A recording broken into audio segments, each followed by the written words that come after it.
Just how accurate is the depiction of the Great War in Battlefield 1?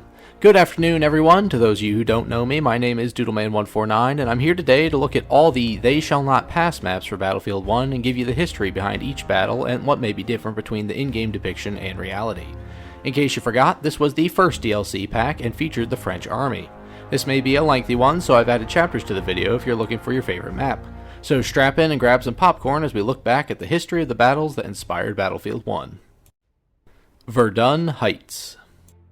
We are starting off with a doozy here. The Battle of Verdun was the longest battle of the entire First World War, lasting from February to December of 1916, totaling 302 days. This was also one of the costliest battles in human history, totaling out over 700,000 casualties with over 300,000 killed in action. The battle we partake in occurs after the initial German bombardment in February and sees the German army advance upon the French defenders. In history, during this engagement, it took only 3 days for the Germans to seize Fort Douaumont, something noted during the narration in the Operation Devil's Anvil intro. From there, the German advance slowed considerably despite inflicting heavy casualties. The infantry and artillery fighting between the two armies in the region produced heinous casualties on both sides. Despite this, the Germans succeeded in taking Fort Vaux in June of 1916, something we'll look at with the next map. The main objective of this opening battle was to capture the Meuse Heights, an elevated area that would serve as a good artillery position from which to fire onto Verdun proper. While the Germans succeeded in this endeavor, they would eventually be routed by the French when the German army needed to divert resources to the Battle of the Somme. The French were able to retake Fort Douaumont and Fort Vaux, ending the nearly year-long battle. Looking at the map we play on, the massive, devastating forest fires surrounding the map are the result of the initial German bombardment of the hillside that the German army sought to take. While the building placement and the geography of the terrain were not strictly detailed, the focus on the final objective of this map being the artillery hill the Germans sought to take in history lends the map some legitimacy. The raw destruction and the heavy, claustrophobic infantry combat of the battle is on full display as each inch of ground gained is done so through rivers of blood. The best experience I've had on this map in terms of experiencing the lengthy destructive battle was when Frontlines was first introduced. Back then, the mode had no time limit, and the match wouldn't end until one side completely took over the map. That map lasted 2 hours in a single match, with thousands of kills between the two teams. Overall, Verdun Heights does a great job of portraying the opening Battle of Verdun. Fun fact, the name of the DLC, They Shall Not Pass, was actually spoken by Robert Nivelle, who took control of the French army at Verdun in May of 1916. Fort de Vaux. The next map we'll look at is the Battle of Fort de Vaux. We've already covered the background and the build-up to the battle, but the battle itself remains harrowing and vicious. The Germans were able to heavily bombard the fortress once they took the Meuse Hill. The fort had been reinforced in its roof, however, so while several sections of the fortress were badly damaged by the bombardment, the fort remained standing with most of its interior intact. German infantry attacked on June 2nd and faced a furious defense by the soldiers inside. The leader of the fort's garrison, Major Sylvain Eugene Raynal, had his men hold the fort for 5 days after the Germans began attacking the interior of the fortress. He sent out multiple carrier pigeons asking that his men be relieved of duty by other French forces, but no relief came. After running out of food, medical supplies, ammunition, and water, some of which at this point was poisoned, the French defenders surrendered the fort to the Germans. After the surrender, Crown Prince Wilhelm of Germany, commander of the Fifth Army, presented Raynal with a French officer's sword as a sign of respect to him and his men in defending the fort. Raynal and his remaining defenders remained in German captivity until the signing of the armistice that ended the war. 5 months after the German victory at the fort, it would be retaken by French forces who then further reinforced the fortress and increased its supply reserves. While the battle for Fort de Vaux doesn't take nearly a week in-game, the grind of breaking into the fort can certainly make it seem much longer than a usual match. The infantry-only grind into the fort is just as much of a bullet fest as the Battle of Verdun Heights. The biggest trouble comes in entering the fort, where grenades fly around every corner, hallways are sprayed with bullets, and poison gas reigns supreme. There are always ways to flank around the fortress on the outside, but the heavy shelling from the Germans made all the land covered in huge craters, making for great hiding spots for defenders. Soissons. Soissons is the next map we'll look at, and it takes place during the Allied counteroffensive of the Second Battle of the Marne, which lines up with the operation that it's a part of, Beyond the Marne. This battle lasted 5 days and saw the combined forces of the French, American, and British armies going against the German army in the Soissons region of France. The objective was to liberate the rail hub in Soissons from the Germans and push them out of the Marne proper. The French commander wanted to have the element of surprise on their side, and so he issued strict secrecy orders, even hiding the American divisions in the nearby woods to avoid detection by German recon aircraft.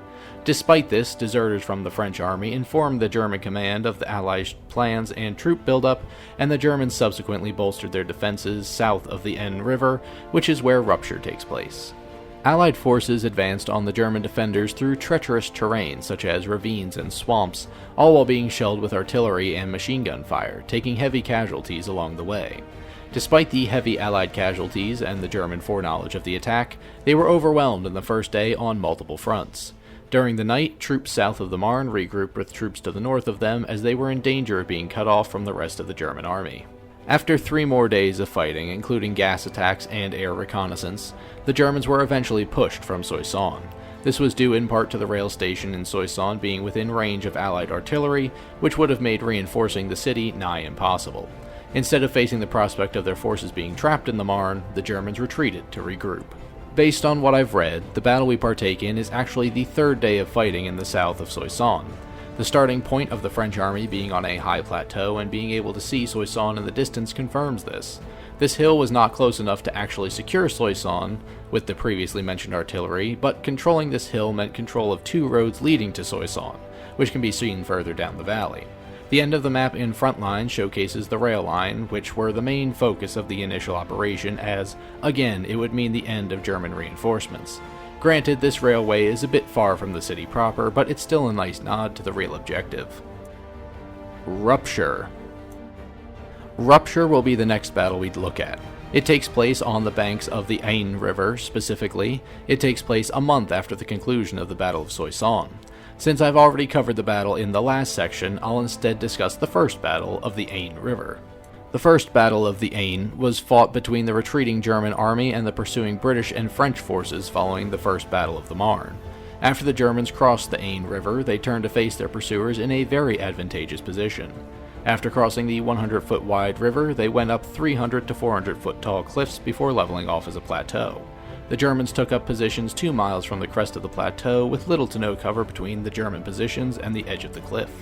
On the foggy night of September 13, 1914, British forces crossed the river on small boats and broken bridges. French forces did the same at other positions, and all the Allied forces advanced on the plateau. However, as the morning sun broke through the fog, all of the exposed soldiers were mercilessly hosed with bullets. The Allies took up positions near the riverside of the plateau, and both sides dug in. This was the first true instance of trench warfare, with neither side being particularly prepared for it, but the Germans were more adaptable to the situation. The Germans also had more powerful and more plentiful artillery cannons to shell the Allied trenches with. Following the sudden development of trench warfare, both sides sought to encircle the other with trenches, which led to the so-called Race to the Sea, where both armies rushed north with either side trying to manage to encircle the other. In the Rupture battle, there is a good display of the actual fighting over the Aisne River. The Germans hold the position to the north of the river. The French push north and clear out the Germans from the positions on the southern banks of the river before a fierce fight over the river crossing itself. As you approach the well-fortified trenches across the river, you can see some burned-out husks of Saint-Chamond tanks lining the riverbed, showcasing the failures to break through this area in the past. The final objective shows some of the massive railway guns the Germans had on offer, which, unfortunately, are not usable in the fighting. Rupture does a very good job of displaying the real-life battle the Germans and French faced off on over 100 years ago. Nivelle Nights. Nivelle Nights is the next map we'll be looking at. While it was initially restricted to the French expansion, it eventually became available to all players. Oddly enough, Nivelle Nights takes place on the Chemin des Dames, which is the ridge and plateau I mentioned in the last section, and was where the first battle of the Aisne River took place.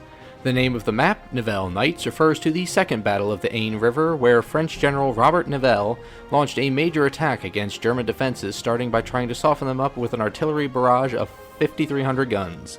The Germans had prepared better defenses in the years since they first dug in, and the Germans weathered the barrage with little issue. As the French advanced, they were cut down by the new German MG-08-15 machine guns.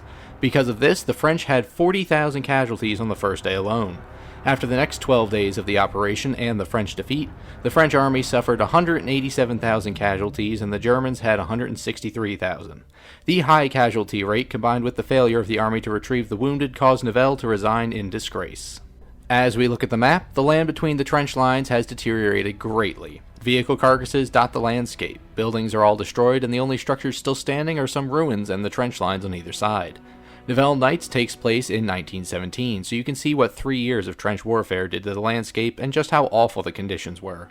Both the French and the German armies start with control of 2 of the 6 objectives on the map, both being their starting trenches, which is a nice nod to the state of the fighting at the time. There's also no aircraft available, as they were mostly used for recon in this theater. This is a great map for showcasing one of the earliest fronts of the war. Prise de Tahure. Don't worry, I won't be trying to say that like that again. Now for the final map of the French expansion, Prise de Tahure, or in English, the Seizure of Tahure, is hard to find specifics about. There were many battles fought between the Germans and the French in the Tahure region of France, which is in the Marne. There were a number of larger battles around the Butte de Tahure, a hill in France, but I couldn't find anything that specifically references the town we fight in on this map. As such, I'm under the impression that the town itself is fabricated, or maybe based on one of the many towns reduced to rubble and never rebuilt in the region. As such, given the limited info I could find, there is not much for me to compare this to. And so there you have it, folks, all the maps from the French expansion, They Shall Not Pass. These maps were very interesting for me to learn the history of. I think Nivelle Nights had the best story for me, and it was absolutely tragic to read about the amount of lives thrown away in that theater of the war. The commanders really had no concern for the masses of men they sent into the meat grinder. Overall, for me, this is a very solid DLC, and there's only one map I actively don't like playing on. What do you think of this DLC? Did you like learning about the history behind each of these battlefields? Let me know down below. I'll be looking into the Russian expansion next, so keep an eye out for that. So I'd like to thank everyone who listened to the video today, and I'd also like to thank you for your time. I truly appreciate it. Hopefully you enjoyed learning more about World War I, and if you did, let me know in the comments. Also, if you liked the video and want to see more from yours truly, then subscribe to never miss an upload. Check back Tuesday for some historical shorts on this as well. I've been DoodleMan149, and until next time, I will see you later.